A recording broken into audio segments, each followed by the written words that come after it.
Just a bit of a heads up. This episode's a little different.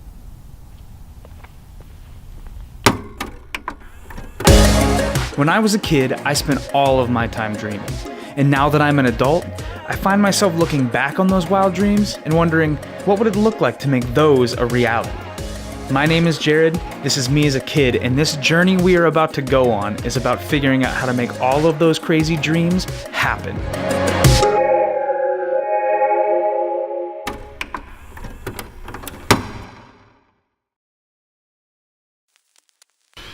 Now, I know you typically see this kind of handheld vlogging thing in the actual episode and not really in the intros, but I wanted to keep this intro short because the episode is going to be pretty long.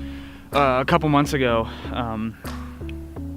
maybe like six or 7 months ago, my friend Scott proposed to me and a group of other friends that we get together and we do a stand-up comedy night. And we kind of kicked around the idea for a long time. We kicked around like what it would be called, or when we would do it, and we finally settled on the end of October. Well, really it was the beginning of November, but we want to do the end of October. So we called it Scary Funny, and it was supposed to be Halloween themed, but it wasn't really Halloween themed at all.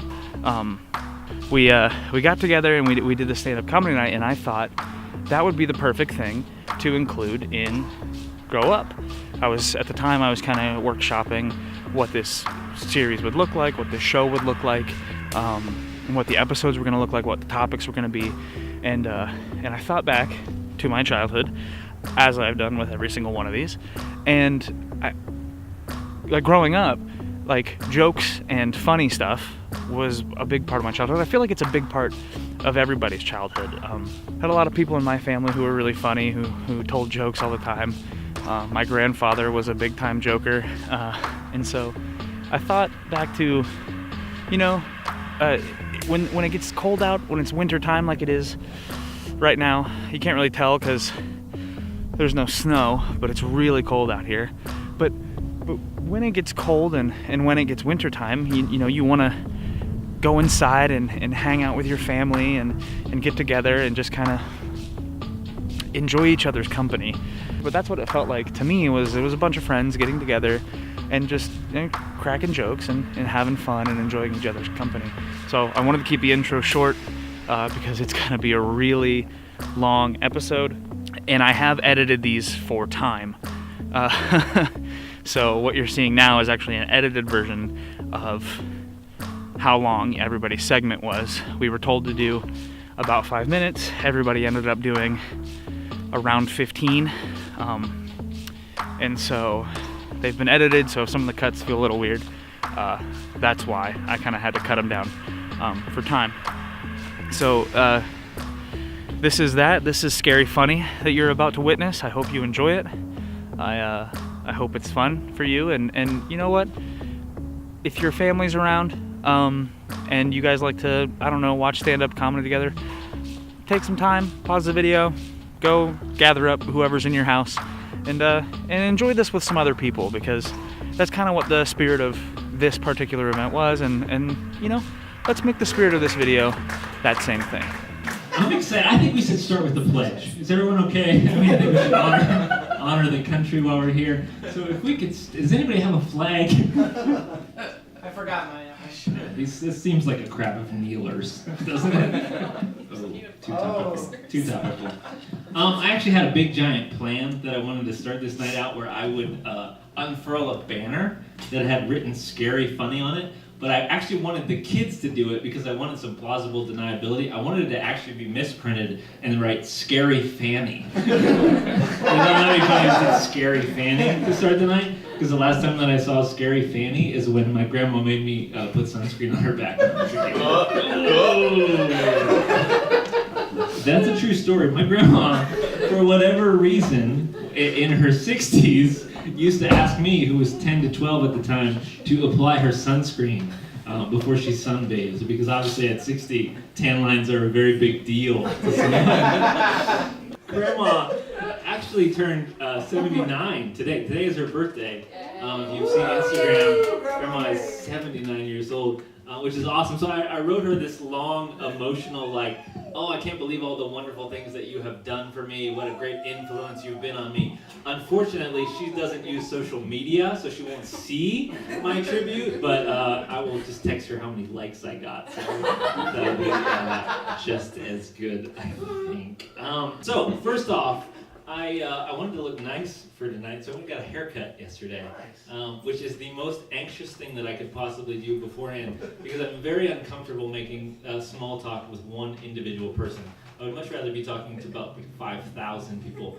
So I sat down in the seat, and it was just awkward silence for a long, extended period of time. But I knew eventually she would ask me a question. I have some friends that are hairstylists, and I've asked them, like, is one of the things they teach you questions that you should ask the people that you are styling? And she said, yes, the first question you ask someone is, do you have any plans for this evening? So I knew this question was coming, and exactly at the right moment, 5 minutes into the haircut, after complete silence, she said, do you have any plans for today? And I said, well, I'm just grocery shopping. If that's fine with you, I'm okay. Grocery shopping, if you're okay with that. And then we stopped talking for another 5 minutes. Just complete silence. And I'm looking around at everyone else getting their haircut, and they're having a great time. And I am miserable. They're just effortlessly having conversation. She is not talking one bit. And so her next question is, well, do you have anything more exciting this weekend that you're doing other than grocery shopping? And I panicked because I don't want to have this conversation with any one person. So I said, I'm having a stand-up night at my house. And she went, huh. And I could tell in her huh that after 10 minutes of silence, she realized that I was not a person qualified to do any kind of stand-up on any kind of platform. And I felt like so judged in the moment by what she was saying. So I didn't say anything else for the next 15 minutes. And it was just awkward silence as well. Outside of that, let's talk about urinals, since we're on the subject. I think if there's one thing about stand-up comedy you want to do, is you want to immediately alienate half the population. So let's talk about something that only men know. Let's talk about urinals.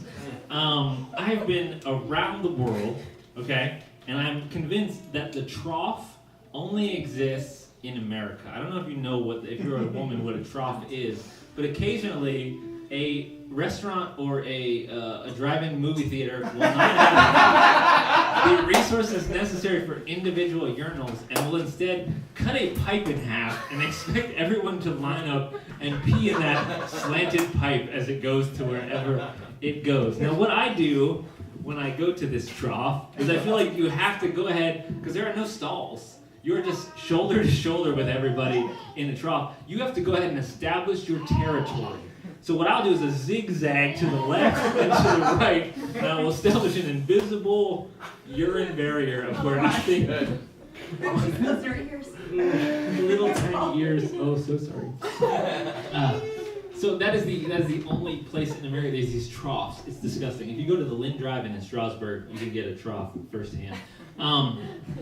Speaking of urinals, the very worst person in the world, the worst kind of person you can possibly be. I don't know, again, ladies, I don't know if you know this, but there is a type of person that will go to a urinal and that will spit their gum into the urinal, okay?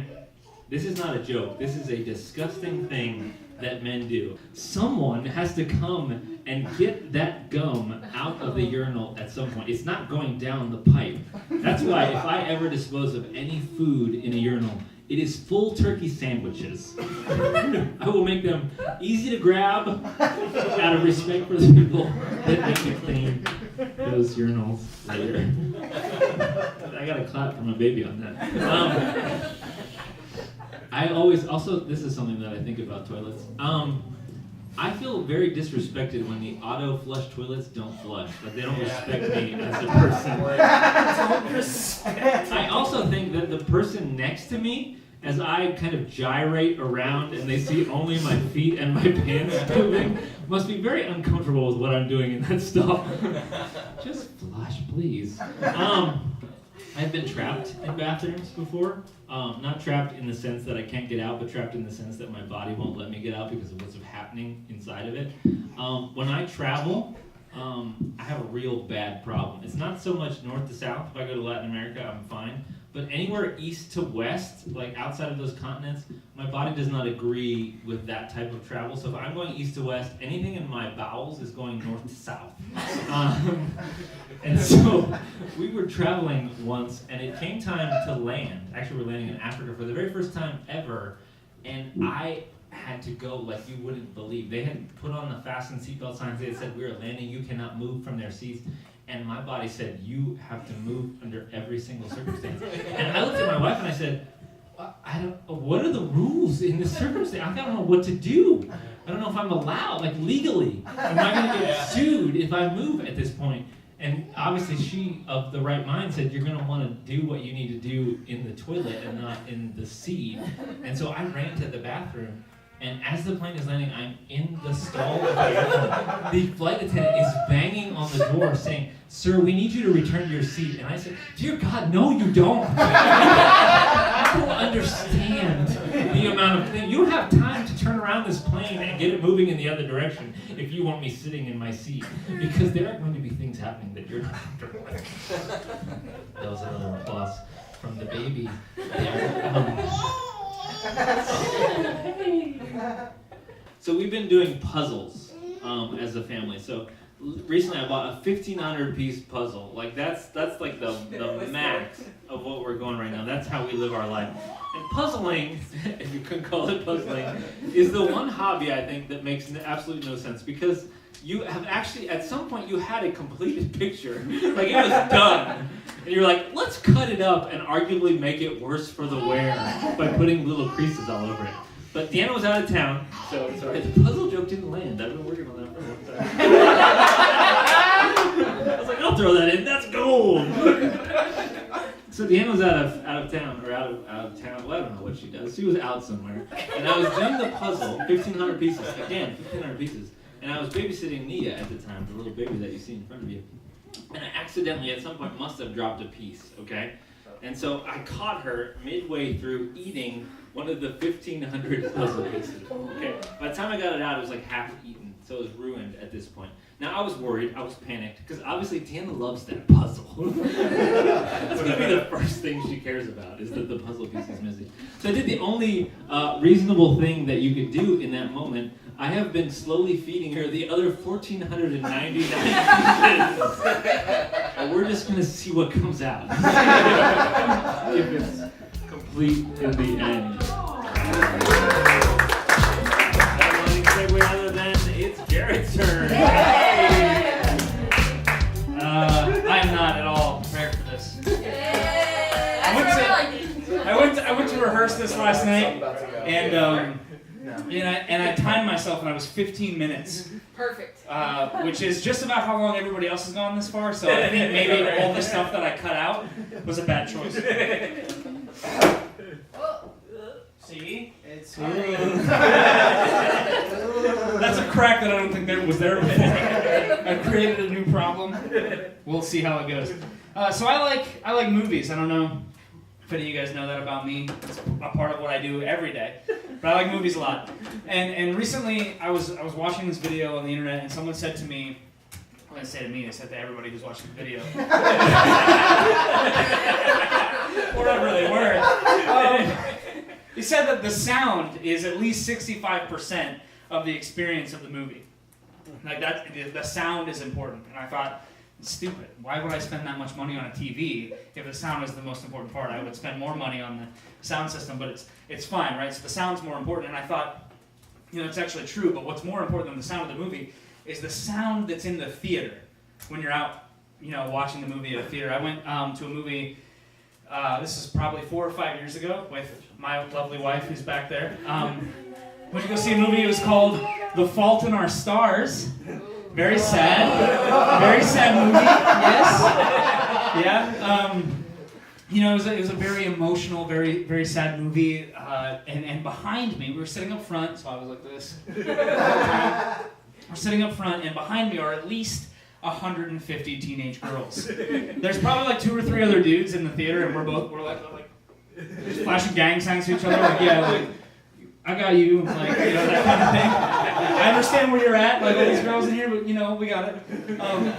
So we're sitting in the theater, and there's everybody's crying. I mean, I may have been crying, I might not have been crying. It's not important. No, don't ask me. Stop. It's not important. It's not what I'm important. We're sitting in the theater, and we're getting close to the end of the movie, and there's this really tense moment between the two main actors, and they're expressing their feelings. You know, they're getting really deep with each other, and then all of a sudden, it's really quiet. It's kind of a beautiful moment, right? Like it's really quiet, and then from behind me, I hear it, right? The noise. Oh, just this nasty, like, guttural snot mucus noise that comes from 150 teenage girls that are sitting in the back of the theater. I almost threw up right there. Like, I'm sitting there, it's quiet, and it's like, oh, God, oh, sweet Lord. And they actually made me sign a waiver on the way out that I would never talk about that. So there's 150 teenage girls that are coming after me now because they know that I've told this story about the time that they were the most disgusting human on the face of the planet. All 150 of them at the same time. But sound in movies is really important. More recently, Maddie and I went to go see A Quiet Place, you know, the new movie with John Krasinski. And I thought, like, that movie's really scary, like, based on content, but it's even more scary socially. The social pressure of that movie, like, it's a pretty quiet movie. Like, there's not a lot of music, there's not a lot of talking, because that's, like, the whole point is, like, you gotta be quiet or the monster's gonna kill you. But being in that theater, you could make no moves. You couldn't move at all. Like, I tried to open up a box of Reese's Pieces, and it's the loudest box of Reese's Pieces I've ever held in my hands. Every movement I made was the loudest noise I've ever heard in my entire life. Could you imagine being the guy who had burritos before he came to the movie theater? Like, I'd be terrified, like, sitting there the whole time, like, clenched, like, no, I'm not gonna let this out of my body. I'm gonna recommend to everyone, if you ever watch that movie, watch it by yourself. There's so much less pressure. The theater experience is worth it, but not really, because, like, you walk into that theater and you realize how quiet it is, and you're just like, I can't, there's no right move, ever. I just gotta sit here for the rest of the time. Next thing I'm going to talk about food, because I think that every comedy bit you need to make some food humor, right? I remember, I don't know how many people in the room remember, but I remember a time when you would go to Subway and you could order your sandwich not toasted. Well, it wasn't even an option. You couldn't get your sandwich toasted. I mean, we were just kids back then. I literally was a child. I was like 6 or 7 years old. And I was not prepared for the revolution that was the bread toaster at Subway. I mean, like, toasted bread? Like, that's a game changer across the board. So much so, I was in a Subway the other day. I ordered my food. I'm just standing there. Ordered my food, and a lady asked me, "You want your bread toasted?" I'm like, "Yeah, I want it toasted." Like, of course. Like, in my head, I'm like, what kind of stupid question is that? Of course I want the sandwich toasted. And I go on to the veggies, and the guy behind me, she says, "Hey, do you want your sandwich toasted?" He goes, "No," and I immediately took 3 steps away from that man. I leaned over to the lady, and I was like, "Is this guy communist? Is this guy okay?" They called in a hostage negotiator. Like, we were locked down in the Subway for at least 5 hours because this guy, he was not okay. Not toasted? Are you kidding me? Like, no, but for real, if you don't get your sandwich toasted, I mean, I guess that's fine. But I feel like socially, if you order your sandwich not toasted, you have to provide a pretty freaking good reason for why you don't get it toasted. Like, I was with one of my friends who didn't get their sandwich toasted, and I was like, "What's wrong with you?" And he was like, "Well, I got a meatball sub, and like the toasted bread, like the meatballs just fall out." And I'm like, what are you saying? Like, you're just, like, what does that even mean, right? Like, and I feel like there's no good response to why you don't get your sandwich toasted. You just try to, like, make up something and send it out there, and you're like, "Well, this is why," and it's never a good enough reason. Everybody's like, "Oh, this guy, he needs some help," right? He doesn't get his sandwich toasted. So that's the food humor. That's the end. That's the end of that bit. Got, I guess, one more bit. It's sports season, right? Sports. So I guess, I mean, like, technically it's always a sports season, right? You see? Like, that's what I'm saying. Like, can anyone give me a time of year when there's no sports? No, you can't, because there's always a sport happening. I guess that's the what? I guess that's the American way, right? Like, we've always got to be preoccupied with something that we're going to over-politicize. But, you know, sports, right? Hey, so I was watching a Browns game the other day, Sad joke that is, right? I was watching the Browns game the other day, and I couldn't help but notice how eerily quiet it was. Like, no one's cheering, no one's excited to be there. It's a Browns game, right? And it got me thinking about loud sports, really loud sporting events like NASCAR. Or someone was telling me the other day about the Red Bull Air Race. And I thought, why do people go to those to cheer? Why would you cheer at a loud sporting event? Like, the purpose of cheering is encouragement and support. Those people can't hear you. Your cheers, you're screaming into the void. Those people, that means nothing to them. And the only time it would mean something to them is if they were like flying by and they were like, oh, hey, that guy. Oh, there goes every gate I was supposed to hit. Or there's the car that was in front of me. Like those cheers mean absolutely nothing to those people. On the opposite end, though, could you imagine going to like a regular sporting event and being completely quiet? Like, it's game day, like you're excited to go, you buy tickets, they're really great seats, they're really cheap, which is strange, and you sit down and the game's starting and no one's cheering. What an awkward day in Cleveland, right? Oh man, it's terrible. All right, that's all I got, guys.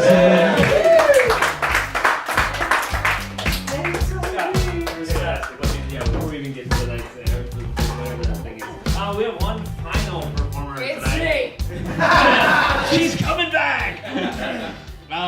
This guy is in at least the top 50 in terms of attractiveness of presenters today. At least top 50. Throwing out presenters. Tyler Snyder, everyone. Hey! So when Scott said that he was doing this, I'm going to be really honest. I watch comedians and I think they're really funny, but I don't think I'm as funny if people are just watching me. I think I'm funny when people aren't paying any attention to me. Mainly because I'm funny to myself and not really anybody else. So I'm going to do the best that I can to just observe things from my life. But I was really glad that this night came up because there's something that happened to me 15 years ago that I just want to talk about. It's not something... it's not... I can't even get through the joke. It's not even something that... I tried to not let it define me. I try to not let it become my identity. And I've tried to really, really wrestle with it for the past 15 years. But 15 years ago, on September 3rd, 2003, my 5th grade girlfriend cheated on me. While she was holding my hand. So when I was in 5th grade, I had been dating Molly. Molly is the American dream of a girl, okay? I had been dating her for a solid 6.5 days at this point, and I would tell you what, I was living the dream. It was sublime, and we had entered our 5th grade year. The weird thing is that I actually started school a year early, so most people were a year older than me, in age, but in class-wise, obviously I was the same, because that's how classes work. You're in the same class with somebody. And so my birthday is on September 3rd, and so I remember that Monday very clearly. My mom and dad came to me and they said, hey, you're in 5th grade now. You're 11. You're basically a man. So you can have a co-ed party. You're allowed to invite all of your class, which at this point, let's see, there was 13 and we added 20, so that's 33. There's 33 of us now, right? And so we have the party. It's amazing. It's fall themed. There was a piñata. That's confusing, but we're not really going to talk about that. It was fall themed. There was bobbing for apples. There was a maze that we did through the woods. We lived out in the country. It was so much fun. And the very, very last thing of the night was a hayride. So we got one of the local farmers who was a family friend to do a hayride for us. And I was pumped because I'm this is awesome. We're in the back of a tractor. This is probably illegal. This sounds like a lot of fun. So let's get in the back of the tractor with just some random hay bales with a guy I've never met before. That sounds like a good idea. And so we get on the hayride, and I go to the back because for whatever reason, the back of whatever vehicle transportation you have was the coolest when you're in elementary school. Even into high school, even now sometimes, my wife wants to drive the car, and I'm like, I'm just going to sit in the back. If that's cool, that's cool. I'm just going to sit back there. I want to talk to my friends. We're going to pass notes. It's going to be great. And so we get in the back, and Molly sits down next to me, and I'm like, this is going to be tight. This is going to be great, right? And so we're sitting there. It's all cool. And eventually, all of our classmates, we decide, we're going to play Truth or Dare. So we decided to play Truth or Dare. And the first dare was naturally for me because I was the birthday boy. And so we played Truth or Dare. And I was selfish and I told them to pick me. And so they said, Dare, Tyler, we want you to hold Molly's hand. And being the chivalrous gentleman I was, grab that hand, right? I'm ready to go. So I'm holding her hand. Now this is a pretty significant step in a 6.5-day-old relationship, right? You're holding hands now. That's kind of moving quick. Like we're ready to move in together at this point in 5th grade. And so I'm holding her hand. Everything's going good. We're doing, we're playing more Truth or Dare. People are daring people to do things. And then somebody dares one of my classmates. His name was Gabe. Now Gabe is he's in 5th grade, but he's like the all-American football kid, goes on to be the quarterback of our high school kind of thing.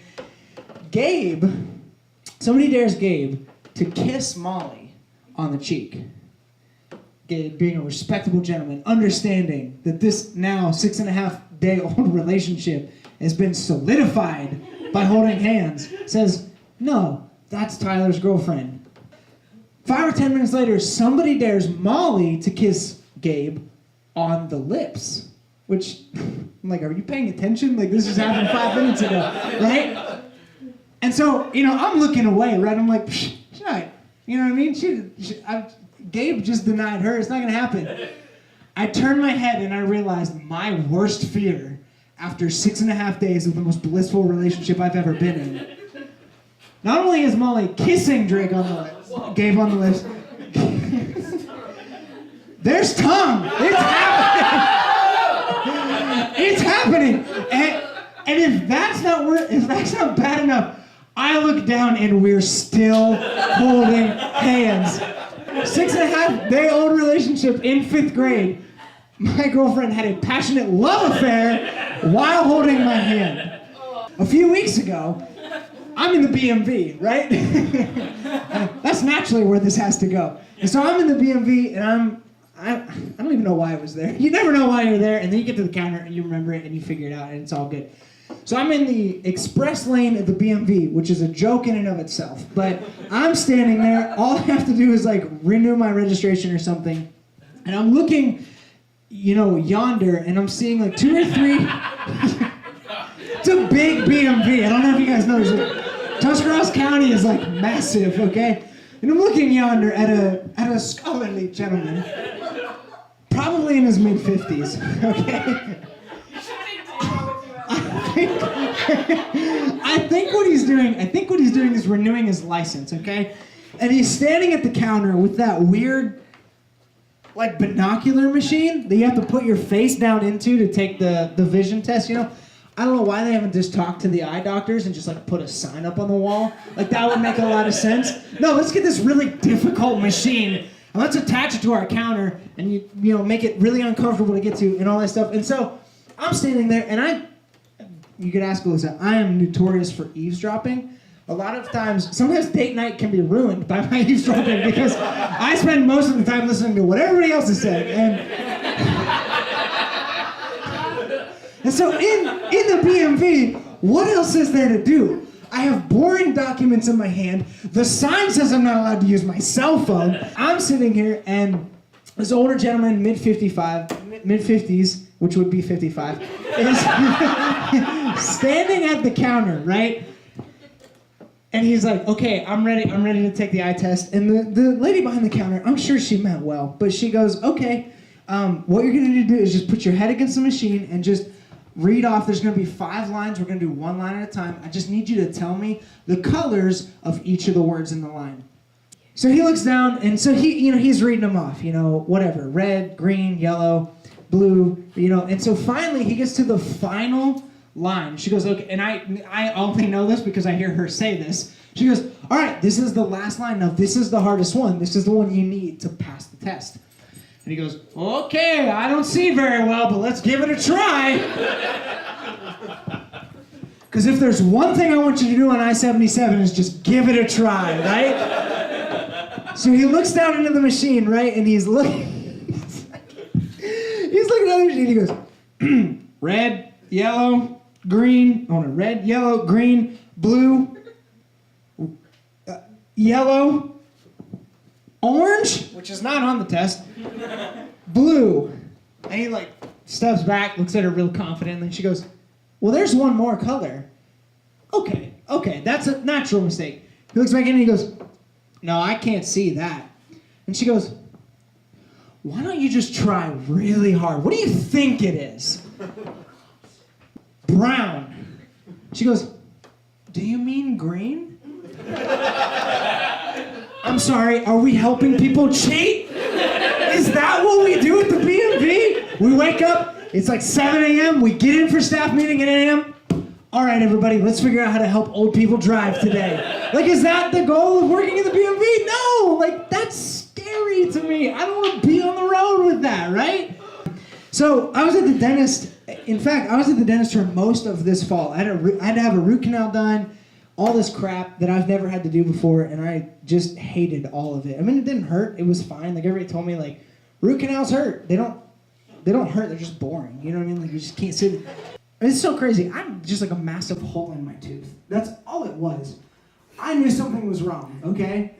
Like, it's not obvious. My tooth hurts. Please fix it. And I'd have like 3 different consultations for people to figure out, well, what tooth is it? When did it come in? What's your blood type? You know, like all this crazy stuff that's like, just please make it feel better. Like, I don't care what kind of drugs you have to pump into me, just give it to me because it hurts really bad. And so I'm in one of the consultations with my endodontist, which I didn't even try to like define that. I just assumed that he knew something about dentist because dentist sounds like dentist. And so I'm sitting in this chair, right? And this guy walks in, and he's easily 6'7", maybe 6'8". I don't know why. My first thought was, you are so tall, your hands will not fit in my mouth. That's my thought process. Those hands, no way, too big.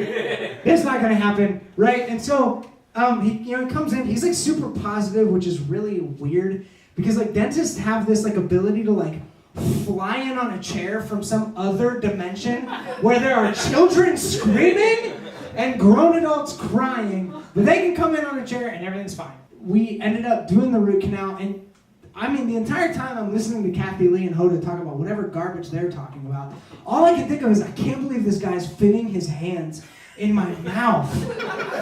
And then I thought, like, okay, what if there's some kind of scale? So like if I'm below 4'6", like my endodontist, which apparently is a real thing, my endodontist has to be under 5'7". Like, that's the agreement. Like, if I'm under 4'6", my endodontist has to be under 5'7". You know, so like somebody comes in for a routine and they're like, how tall are you?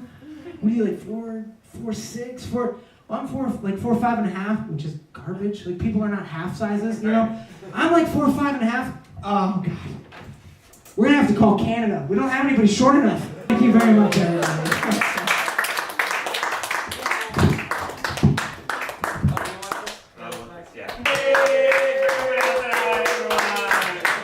You don't have to go home, and you can stay here.